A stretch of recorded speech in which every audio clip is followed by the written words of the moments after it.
لیکن ایک شرط لگا دی ہے، مما امسکنا علیکم، اس میں سے یہ شکاری جانور امسکنا علیکم تمہارے لیے وہ پکڑ کے رکھے. امسک ہم وہ پڑھا طلاق کے معاملے میں جب پڑھا تھا نا، اسکنوہن ہم نے پڑھا تھا، ان کو روک کے رکھو بیویوں کو نا. تو یہ امسک علیک زوجک آگے وہ آئے گئے، امسک علیک زوجک اپنی بیوی کو اپنے لیے روک کے رکھ. حضرت زید علیہ السلام، زید بن حارثہ کے متعلق ہے، سورہ نور میں ہے یا احزاب میں ہے، کہیں پہ وہ ذکر ہے کہ اپنی بیوی کو احزاب میں ہے، اپنی بیوی کو امسک علیک زوجک. اچھا، یہ امسک کے ساتھ امسک کا مطلب ہے کہ روک کے رکھنا. مما امسکنا جو وہ روک کے رکھیں علیکم تمہارے لیے. اچھا، یہ بھی قاعدہ ہے پریپوزیشن امسک کے ساتھ الا جب آتا ہے نا، الا آیا ہوا ہے نا، امسک الا جب آتا ہے اس کا مطلب ہے کہ خصوصی طور پر تمہارے لیے، علیکم امسکنا علیکم خصوصی طور پر تمہارے لیے روک کے رکھا ہے. کیا مطلب ہے؟ کتے نے کھایا نہیں ہے، عقاب نے کھایا نہیں ہے، اس نے اس کو پکڑا ہے، اس کو زخمی بھی کیا ہے، لیکن کھایا نہیں ہے، اس کو روک کے رکھا ہے. جو تمہارے لیے روک کے رکھیں اس کا مطلب ہے کہ اس کی ٹریننگ مکمل ہے، اس نے تمہارے لیے شکار کیا ہے. اگر اس نے کھا لیا ہے تو اس کا مطلب ہے کہ تم اپنے لیے شکار کیا ہے، وہ پھر تمہارے کنٹرول میں نہیں ہے، پھر وہ حرام ہے، وہ پھر وہی آ جاتا ہے وما اکل السبع، کیونکہ آپ نے اگر وہ مر گیا تو پھر وہ حرام ہے، وہ اگر وہ مر گیا تو پھر تو وہ حرام ہو جاتا ہے. لیکن اگر اس نے روک کے رکھا ہے، وہ مر بھی گیا ہے تو وہ حلال ہے.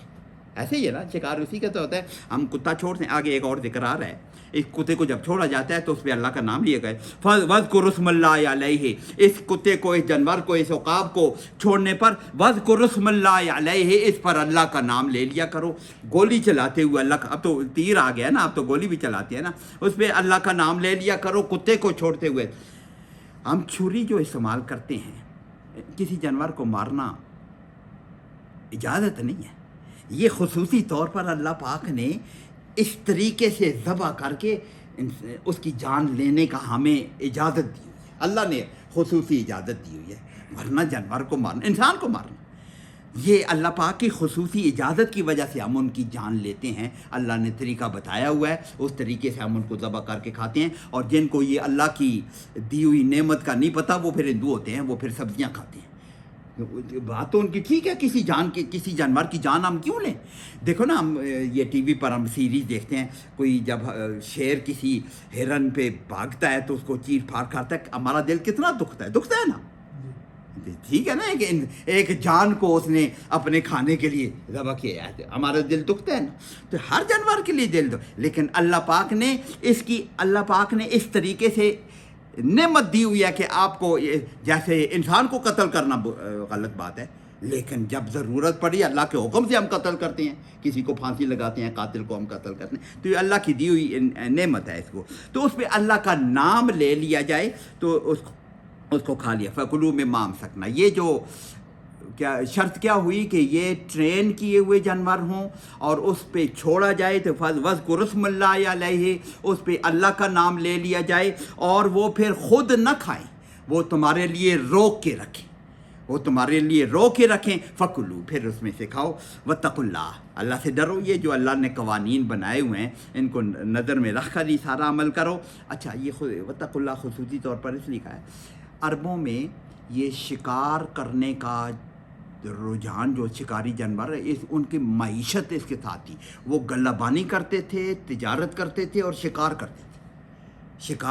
شکار کرنا ان کی معیشت کا حصہ تھا. تو اس لیے اللہ پاک نے اس لیے تو خصوصی طور پر سوال کیا. تو ہم تو شکار کرتے ہیں، اس طرح ہم جانور چھوڑتے ہیں، عقاب چھوڑتے ہیں، یا اپنا کتا چھوڑتے ہیں، یا کوئی اور ٹرین جانور چھوڑتے ہیں، وہ مار دے تو کیا کریں؟ اللہ پاک نے کہا اس کا مسلمانوں کے لیے طریقہ یہ ہے کہ اس پہ اللہ کا نام لے لو، پراپر ٹریننگ ہے، تمہارے لیے روک کے رکھا ہے. یہ سارے قوانین اللہ بنا دی، ان قوانین کے اندر ہے تو شکار جائز ہے. واتقوا اللہ، اللہ سے ڈر کے رہو. ایسے نہیں ہے کہ تم اپنی معیشت کو ٹھیک کرنے کے لیے اللہ کے احکامات کو بھول جاؤ. معاشی طور پر ان کو فائدہ ہوتا نا شکار کرنے کا ان کو جو. تو یہ واتقوا اللہ، اللہ سے ڈر کرو. ان اللہ سریع الحساب، اللہ بڑا جلدی حساب لینے والا. سری، یہ ہم نے پڑھا سورت اردو میں، حساب بڑا جلدی حساب لینے والا ہے، اس کا خیال کرنا. اس میں ایک اور ذرا سا ایک پوائنٹ پچھلی دفعہ میں نے کہا تھا، وَاذْكُرُ اسْمَ اللَّهِ عَلَيْهِ، اس پر اللہ کا نام لے لیا کرو. کس پر؟ ابھی تو ہم نے کہا کہ اس جانور پر جس کو چھوڑا جائے، جس کو شکار کے لیے ہم نے چھوڑا ہے اس پر چڑھا جائے زیادہ. لیکن علیہ، اس پر، کس پر؟ اس جانور پر. لیکن کچھ لوگوں نے اس کو یہ بھی کہا ہے کہ وذکر اسم اللہ علیہ، اس جانور کو چھوڑتے ہوئے جو ذکر کیا ہے. اگر تم اس جانور تک پہنچ گئے ہو، وہ زندہ ہے جیسے، تو اس پر اللہ کا جس جانور کو کتے نے پکڑا ہے اس پر آپ پہنچ گئے ہیں، وہ زندہ ہے، تو اس پہ اللہ کا نام لے لو. یہ بھی ہو سکتا ہے. یا یہ ہے کہ وہ مر گیا ہے تو اس کا جو گوشت اس کا آیا ہے اس پر اللہ کا نام لے کے کھا لو. تینوں جگہ ہو سکتے ہیں، تینوں ہیں. لیکن باقی اگلی دو مناسب نہیں ہے. مناسب اس لیے نہیں ہے کہ وہ جو کسی بھی جانور پر، کتے کا نہیں ہے، وہ کہیں کوئی بھی جانور تڑپ رہا ہو، زندہ ہو، ہم چھری پھیر کے کھا سکتے ہیں. پیچھے ذکر ہو گیا وما اکل الذبح الا ما ذکیتم، اللہ نے بتا دیا کہ ایسے جانور کو ذبح کر کے کھا سکتے ہو. ریپیٹ کرنے کی، یا خصوصی طور پر ریپیٹ کرنے کی ضرورت نہیں تھی. یہاں بھی اللہ نے پہلے بتا دیا ایسے جانور کو ذبح کر کے کھا سکتے ہو، اللہ کا نام لے سکتے ہو. اور یہ گوشت گھر لا کے اس پر بسم اللہ پڑھ کے کھا لینا، وہ تو سارے چیزوں پر ہم بسم اللہ پڑھ کے ہی کھاتے ہیں، اس لیے خصوصی طور پر اس کے لیے ذکر. یہ وذکر اسم اللہ علیہ موسٹ پرابیبلی اس جانور کو چھوڑنے کے وقت یا بسم اللہ پڑھی جائے گی اس جانور کو. تو یہ ضمیر علیہ کی ضمیر جو ہے اس کتے کی، جب اس کو چھوڑا جائے، اس جانور کو، عقاب کو چھوڑا جائے. اچھا، اس کی ٹریننگ میں یہ بھی حصہ ہے کہ آپ نے اس کو چھوڑا ہے اور اگر آپ واپس بلائیں تو وہ واپس آ جائے، ایسا ٹرینڈ ہو. عقاب آپ نے چھوڑا ہے، اگر آپ نے اپنی سیٹی بجائی ہے اس کو واپس کرنی ہے، وہ واپس آنا چاہیے. اگر اتنا ٹرینڈ نہیں ہے تو پھر اس کا شکار کیا ہوا آپ نہیں کھائیں گے، آپ کی ٹریننگ میں نہیں ہے. تو اگر یا اس نے کھا لیا تو پھر سیدھی سی بات ہے آپ کی وجہ سے اس نے شکار نہیں کیا، اپنے لیے کیا. اگر مر گیا تو وہ نہیں کھا سکتے. زندہ ہے تو پھر تو وہ پیچھے الا ما ذکیتم پیچھے آ گیا. اگر زندہ ہے تو پھر تو آپ ذبح کر سکتے ہیں اس کو. تو یہ خصوصی طور پر یہ سوال اس لیے ہوا تھا کہ پچھلی آیت میں اس کا سوال پیدا ہو گیا تھا کہ ان جانوروں کا ہم کیا کریں، تو اس کے اللہ پاک نے یہ طریقہ بتا دیا. الیوم احل لکم الطیبات، پہلے بھی آ گیا ہے. الیوم پچھلی آیت میں الیوم اکملت لکم دینکم یہ بھی آیا ہے. الیوم وہاں پہ کہا تھا، الیوم آج کا ترجمہ کرتے ہیں، لیکن یہاں مناسب ترجمہ ہے کہ اب، کیونکہ پرانی کتابوں میں یا جو بھی ہے انہوں نے تحریف کر کے پتہ نہیں کیا کچھ چیز حلال حرام اپنی مرضی سے کر لی تھی، یا یہ ہے کہ انہوں نے اپنے اوپر حرام کر لیا تھا بہت سی چیزیں، اور کچھ چیزیں اللہ نے بھی حرام کر دی تھیں اس پر. کچھ چیزیں ایک خصوصی طور پر حضرت یعقوب علیہ السلام کے متعلق، الا ما حرم اسرائیل علی نفسہ، شاید ہم نے پڑھا تھا، اسرائیل نے اپنے جان کی، حضرت یعقوب علیہ السلام کا لقب اسرائیل ہے نا، انہوں نے اپنے لیے کچھ چیزیں انہیں اچھی نہیں لگتی تھی، وہ نہیں کھاتے تھے تو ان کے بیٹوں نے بھی کھانی چھوڑ دی کہ یہ وہ چلتے چلتے ایسے کہ وہ حرام کر دی سب نے، وہ چیزیں کھاتے ہی نہیں تھے. حالانکہ ان کی ذاتی پسند نہیں تھی حضرت اسرائیل کو، حضرت یعقوب علیہ السلام کو، تو وہ بنی اسرائیل نے اپنے اوپر حرام کر دی، حالانکہ وہ اوریجنلی حالات طیبات میں تھی. ایک چیز ہے مجھے پسند نہیں ہے، بس نہیں کھاتا ہوں، اس میں منع تو نہیں ہے، میں نہیں کھاتا ہوں اس میں. تو یہ الیوم احل، اچھا الیوم کا یہ مطلب کہ اب یہ قرآن نازل ہو چکا ہے، اسی دن کا کہہ لو جس دن آیت نازل ہوئی ہے، یا جب یہ صورت نازل ہو رہی ہے، اب یہ زمانہ ایسا چل چکا ہے. یہ پیچھے الیوم خصوصی طور پر نہیں کہ اب تو مسلمانوں کی حالت یہ آ گئی ہے. خصوصی طور پر الیوم کا ترجمہ یہ کرنا چاہتا ہوں، اب صرف دن کی بات نہیں کہ حالات اس زمان، اب جو زمانہ آ گیا ہے نا، الیوم کا یہ مطلب اب جو زمانہ آ گیا ہے، اب وہ ساری چیزیں تو یہ بات ساری حلال ہو گئی ہیں. تم نے اپنے اوپر حرام کر لی یا غلطی سے تم پہ چلا آ گیا اپنے کر، وہ ساری چیزیں حلال ہو گئی ہیں، وہ ساری طیبات حلال ہیں. یہ دوبارہ ذکر کیوں کیا؟ آگے اللہ پاک فرما رہے ہیں وَطَعَامُ الَّذِينَ أُوتُوا الْكِتَابَ حِلٌّ لَكُمْ. اب واضح ہو گئی ہیں یہ طیبات، واضح ہو کر خبائث سے الگ ہو کر بیان ہو گئی ہیں. اور جو اوت الکتاب، یہ کتاب یعنی اہل کتاب، یہ یہود اور نصارہ دونوں ان کو ہم کہتے ہیں نا، ان کی جو کھانے ہیں وہ تمہارے لیے حلال ہے. وَطَعَامُ الَّذِينَ أُوتُوا الْكِتَابَ حِلٌّ لَكُمْ، وہ تمہارے لیے حلال ہے. اب یہ کون سا کھانا حلال ہے؟ ٹافی تو میرے خیال میں ہندو سے لے کر بھی کھا سکتا ہوں، ہے نا، پانی بھی ہندو سے لے کر پی سکتا ہوں. کسی سے بھی، اہل کتاب کے علاوہ بھی مشرکین سے بھی پانی لے کر پی سکتے ہیں، ان کی جو کھانے کی چیزیں بیچ رہے ہیں وہ ہم لے کر لے سکتے ہیں، یا دال انہوں نے پکائی ہوئی ہے تو میں وہ کھا سکتا ہوں، وہ حرام تو نہیں ہے۔ یہ خصوصی طور پر ذکر اس لیے آیا کہ ان کا ذبیحہ حلال ہے، خصوصی طور، کیونکہ کھانا تو غیر مسلم کا ادروائز طیبات میں سے ہو تو حلال ہے، ادروائز مجھ پر حرام نہ ہو، یہ مطلب کہ کوئی سور نہ کھلایا جا رہا ہو، یا میتا نہ کھلایا جا رہا ہو، یا جو کوئی ایسی چیز نہ کھلائی جائے اور ہمارے مذہب نے اس کو حرام کیا، ادروائز تو وہ چیز کوئی بھی مذہب کا بندہ دے، ہندو دے، مشرک دے، یا اہل کتاب میں سے دے، وہ تو حلال ہے، مشرکین سے ہم چیز لے کر کھا سکتے ہیں اگر ادروائز حرام نہیں ہے۔ یہ خصوصی طور پر ذکر اس لیے ذکر کیا جائے کہ ان کا ذبیحہ حلال ہے، اس لیے کہ انہیں بھی حکم تھا کتاب میں کہ اللہ کا نام لے کر ذبح کرو۔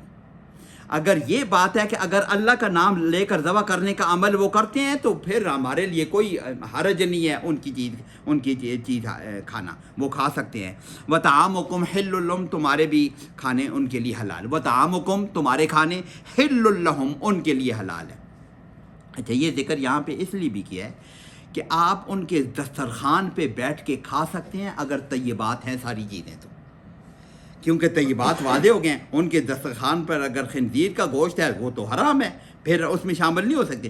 اگر طیبات ہیں، طیبات تو اللہ پاک نے بیان، اگر طیبات ان کی طرف سے آتے ہیں تو وہ تو حلال ہیں، اور ان کا ذبیحہ بھی طیبات میں سے، اگر انہوں نے، آپ کو پتہ ہے کہ اللہ کا نام لے کر، آپ کو پتہ ہوگا نا کہ اب تو چونکہ وہ بھی ماڈرن ہو گئے ہیں، وہ بھی اللہ کا نام لے گی، وہ بھی جھٹکے سے ذبح کرنے والے لگ گئے ہیں، وہ مشینوں سے ذبح کرنے، ادروائز تو ان کے بھی مذہب میں اللہ کا نام لے کر ذبح، اگر یہ بات ہے تو وہ ذبیحہ اور اہل کتاب کا ذبیحہ حلال ہے، وہ حلال ہے، اس لیے خصوصی ہے۔ وطعامکم حل لہم، تمہارے کھانے بھی ان کے لیے حلال ہے۔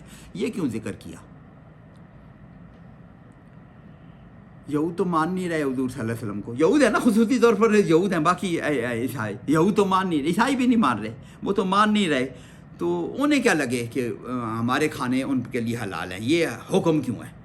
وہ مانے نہ مانے، حکم تو اللہ نے دینا تھا نا، ان کی کتابوں میں ذکر کیا ہوا ہے نا کہ تمہارے پاس ایک نبی آئے گا، ایک کتاب جس کے لیے وہ انتظار میں تھے، ان کا خیال تھا کہ ہم میں سے آئے گا، بنی اسرائیل میں وہ بنی اسماعیل سے آ گیا، اس دشمنی میں ان کے مخالف ہو گئے، ورنہ تو یعرفونہ کما یعرفون ابناءہم، انہیں پتہ تھا کہ یہ نبی وہی ہے، انہیں نبی وہی ہے، اور ان کی کتابوں میں لکھا ہوا تھا وہ نبی آئے گا اور تمہارے لیے بہت ہی جو تم نے حرام، وہ حلال و حرام کا وہ فیصلہ کرے گا۔ ہماری آگے آئے نا، الذین یتبعون النبی الامی الذی یجدونہ مکتوبا عندہم، کہ وہ لوگ جو اس نبی کی پیروی کرتے ہیں امی کی، یجدونہ مکتوبا فی التوراۃ والانجیل، عندہم فی التوراۃ والانجیل، ان کو لکھا ہوا اپنی تورات و انجیل میں پاتے ہیں، اس پہ ایمان لاتے ہیں۔ وہ آگے سورہ اعراف میں ہے، یہ پتہ نہیں آگے ہی ہے، الذین یتبعون الرسول الامی الذی یجدونہ مکتوبا عندہم فی التوراۃ والانجیل یامرونہم بالمعروف وینہاہم عن المنکر ویحل لہم الطیبات ویحرم علیہم الخبائث۔ یہ اس آیت میں ہے کہ وہ نبی آئے گا، ان کی کتابوں میں ہے، اور یہ وہ نبی ہے کہ جو ان پر حلال کو بہت ہی حلال طیبات کو حلال کرتا ہے اور خبائث کو حرام کرتا ہے، یہ وہی نبی ہے۔ تو یہ مانے نہ مانے، اللہ نے تو اپنا حکم پورا کرنا ہے، ان کی کتابوں میں بھی لکھا ہے وہ نبی آئے گا اور یہ کام کرے گا، تو اس لیے اللہ کہے کہ وہ اللہ پاک نے اپنا سورج نکال دیا ہے، وہ آنکھیں بند کر لیں، ان کی مرضی ہے۔ وطعامکم حل لہم، وہ ان کے جو چیزیں حرام کی ہوئی تھیں اللہ پاک نے ان پر حلال کر دی ہیں، جو بہت سی چیزیں انہوں نے حلال کی ہوئی تھیں اللہ پاک نے حرام، وطعامکم حل لہم، یہ چیز حلال کر دی، تو ان کا کھانا، ان کا ذبیحہ حلال ہے۔ آگے ایک اور چیز آ گئی، والمحصنات من المؤمنات، آیت کیا ہے؟ حل لکم الطیبات، اور پھر ان کے طعام ان کے بھی، اور اب یہ کھانے بھی، والمحصنات من المؤمنات، حلال کی گئی ہیں پاکیزہ عورتیں، مومن عورتیں، پاکیزہ مومن عورتیں، یہ حلال کی، یہ تو مسلمانوں کے لیے پاکیزہ مومن عورتیں حلال ہیں۔ یہاں پہ اللہ پاک نے ذکر کیا، کیوں ذکر کیا ہے کہ آگے پھر اگلا ذکر پھر آ رہا ہے۔ والمحصنات من المؤمنات، مومن پاکیزہ عورتیں، محسنات کا ترجمہ، والمحسنات، وہ سورہ 5واں پارہ جہاں شروع ہوا تھا اس میں 2 دفعہ ذکر آیا تھا، 2-3 دفعہ ذکر آیا تھا محسنات کا۔ محسنات کا ترجمہ 2 ہے، یا تو پاک باز عورتوں کو محسنات کہا جاتا ہے. یہ خصوصی طور پر کنیزوں کے مقابلے میں جو شرفاء عورتیں ہیں نا ان کو محسنات کہا جاتا ہے. کنیزوں کے مقابلے وہاں پہ ہم نے پڑھا تھا جو شرفاء عورتیں ہیں ان کو محسنات کہا جاتا ہے. یا پھر محسنات کہا جاتا ہے کہ احسان کس کو کہتے ہیں؟ قلعہ بنا لینا، گھیر لینا، حفاظت میں لے لینا. وہاں پہ ہم نے اس کو حفاظت میں لے لینا. جو نکاح کی حفاظت میں آ جاتی ہیں ان کو بھی محسنات کہتی ہیں. تو یہاں پہ بھی نکاح کی حفاظت میں آئی عورتیں نہیں مراد، یہاں پاک باز عورتیں مراد ہیں. کہ والمحسنات من المؤمنات، مومنات میں سے محسنات تمہارے لیے پاک باز عورتیں، اچھی عورتیں تمہارے لیے پاکیزہ ہیں. والمحسنات من الذین اوتوا الکتاب من قبلکم، اور وہ عورتیں بھی جو اہل کتاب میں سے ہیں محسنات، پاک باز عورتیں ہیں، نیک پارسا عورتیں ہیں، گندے کام سے بچنے والی عورتیں ہیں. ان کا ترجمہ کیا کریں؟ محسنات کا ہم ترجمہ یہ کریں گے نا، وہ بچنے والی ٹھیک شرفاء عورتیں ہیں، وہ بھی تمہارے لیے حلال کی گئی ہیں. اب حلال کی گئی ہیں، جب یہ حلال کا ذکر آیا نا تو پیچھے ذکر آ رہا تھا پرندوں کا اور جانوروں کا، اور ذکر آ رہا تھا. فوراً اللہ پاک نے بتا دیا اذا آتیتموہن اجورہن، جب ان کو تم ان کے مار ادا، یہ لفظ ہم پڑھ چکے ہیں کہ اجورہن کا کیا مطلب ہے کہ ان کے مار، جب ان کو تم ان کے مار ادا کر دو. پھر آگے بھی گئے یہاں پہ مار ادا کرنے کا مطلب ہے کہ آپ شادی کر رہے ہو، ایسے نہیں حلال ہوگی ہیں کہ کیونکہ پیچھے آ گیا نا کہ الیوم پچھلی آیت میں پڑھ جاتا ہوں کہ اب تو الیوم یئس الذین کفروا من دینکم، پیچھے ہم نے پڑھا تھا نا، اب تو تم زور والے ہو گئے ہو، اب یہ کافر تم سے ڈرنے لگے ہیں. میں ویسے اس کا مفہوم ادا کر رہا ہوں. اب تم زور والے ہو گئے ہو، اب تم یہ کافر تم تو ہو گئے. اب زور والے جو ہو گئے، حکومت جو اگر مسلمانوں کی قائم ہو گئی تو پھر تو یہ ذمہ ہے، یہ اوت الکتاب جو ہیں یہ یہود و نصارہ ہمارے ملک میں جو رہے ہیں یہ تو ذمہ ہیں. تو ذمہ کے متعلق جب کہا کہ ان کی عورتیں، ان کی پاک باز عورتیں تمہارے لیے حلال ہیں، اس کا یہ مطلب نہیں ہے کہ کنیزوں کی طرح حلال ہو گئی ہیں، نہ کنیزوں کی طرح حلال نہیں ہوئی ہے. اذا آتیتموہن اجورہن، تم ان کو نکاح کر کے لاؤ گے، ان کا مار دو گے، جب ان کو مار دے دو گے. اور پھر آگے اللہ محسنین، یہ وہ لفظ آ گیا دوبارہ، محسنین، تم کیا بنو گے؟ تم ان کو نکاح کے حصار میں لانے والے. محسنین نکاح کے حصار میں لانے، محسنات کے مقابلے میں محسنین ہے، ان کو نکاح کے حصار میں نکاح کرنے کے لیے اس کو لاؤ گے. غیر مصافحین، مصافحین کہتے ہیں بہانے والے. وہ دمم مسفوحہ میں نے کہا تھا نا کہ دم یہاں تو لکھا ہوا ہے نا کہ خون حرام ہے، دمم مسفوحہ بہنے والا خون. تو مصافحین بہانے والے، یہ نہیں ہے کہ تم بہانے والے بن جاؤ. کیا مطلب ہے کہ اپنا سیکس پورا کرنے والے بن جاؤ، اس کام کے لیے نہیں ہے جیسے کنیزوں کے متعلق کانسیپٹ تھا. ایسے نہیں کہ وہ آپ ان کو اب آ کے ملکیت میں آ گئی ہیں، آپ بغیر نکاح کے بغیر مار کے ان کو رکھ سکتے ہو، ایسے ہی کانسیپٹ نہ، ایسا نہیں ہے. یہ عورتیں جو اہل کتاب کی عورتیں اس طرح حلال کی جا رہی ہیں، آپ کو نکاح کرنے کے لیے دی جا رہی ہیں. غیر مصافحین، ایسے اس کو لفظ کیا بولوں اس کے لیے، سیکس کے لیے نہیں، یا آپ جنسی ضرورت پورے کرنے کے لیے مصافحین بہانے کے لیے نہیں گا. ولا متخذی اخدان، ایک اور کیٹیگری اللہ پاک نے بتا دی ہے. ولا متخذی، متخذ کس کو بولیں گے؟ اتخذ یتخذ، پکڑ لینا. اس کا متخذ کون سا؟ پکڑنے والا. متخذین پکڑنے والے. ولا متخذین اخدان، یہ متخذین ہے، یہ اخدان کے ساتھ چونکہ یہ اس کا مضاف بن رہا ہے تو نون گر رہا ہے. متخذین ہے، متخذی اخدان، اخدان کے پکڑنے والے. خدن کس کو کہتے ہیں؟ خفیہ یاری، خفیہ یار، ایسے ہوتا ہے خفیہ یاری کر. اخدان اس کی جمع ہے کہ خفیہ یاری کے لیے بھی تمہیں حلال نہیں کی گئی ہیں کہ تم خفیہ یاریاں کرتے پھرو یا ان کے ساتھ ویسے سیکس ورکر کے طور پر ان کو استعمال کرو. نہ، تم ان کو نکاح کرو گے، باقاعدہ تم ان کو اجر دو گے، ان کا معاہدہ کرو گے. تو اللہ پاک نے ان کو اجازت دی ہے، یہ اجازت ہے، اجازت دی ہے اس صورت میں کہ ان کے ساتھ نکاح کرو، ان کا باقاعدہ تم ان نکاح کی ہماری شرطیں جیسی بھی ہیں کہ اعلان عام ہوتا ہے، اس کا مار مقرر ہوتا ہے، ساری دنیا کے سامنے واضح ہوتا ہے، اور وہ محسنین ہوتا ہے، وہ نکاح کے حصار میں آ جاتی ہے عورت اسی طرح. تو یہ شرطیں اس شرط کے ساتھ جائز قرار دی گئی ہے. لیکن یہاں پہ ہماری فقہ میں بھی ہے, یہاں پہ بھی بیان ہوا ہے, صرف مسلمان مرد کو اہل کتاب عورت سے شادی کی اجازت دے دی گئی ہے. اس پر علماء کا کئی اب بھی ڈسکشن ہے کہ یہ آپ کے اپنے ملک میں دارالسلام میں جو ذمی لوگ رہتے ہیں نا, ان سے یہ اجازت ہے. بہت سے علماء اس کے لیے ہیں کہ ان کے ممالک میں جہاں پہ وہ حاوی ہیں, دارالکفر ہے, وہاں کی عورت سے منع ہے.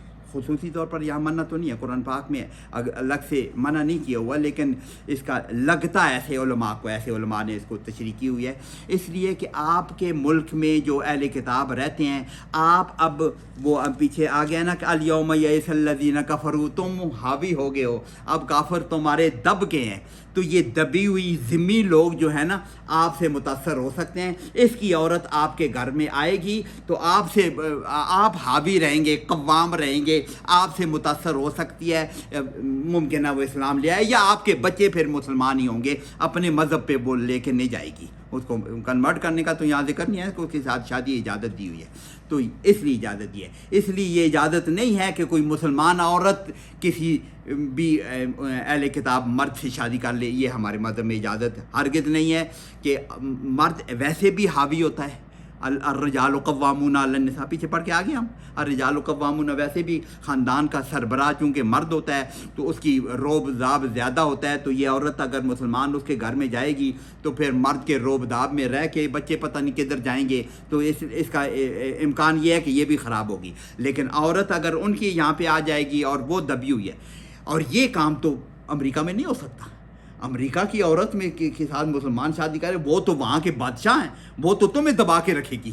اس لیے علماء ایسے ہیں کہ وہ کہتے ہیں کہ دارالکفر کے جو اوت الکتاب ہیں ان کے ساتھ یہ نہیں ہونی چاہیے. منع تو نہیں ہے, قرآن پاک میں ڈائریکٹ منع تو نہیں ہے, لیکن وہ کہتے ہیں اس سے لگتا یہی ہے کہ ان کو عورتوں کو لانے کی اجازت دے گی ہے, عورت نہ دینے کی اجازت نہیں دے دی گئی. تو اس کی وجہ یہ ہے, تو وہ وجہ تو ادھر بھی ایسے پھر خراب ہو جاتی ہے. تو اس لیے بہرحال یہ اہل کتاب عورت کے ساتھ اجازت دی گئی ہے شادی کی.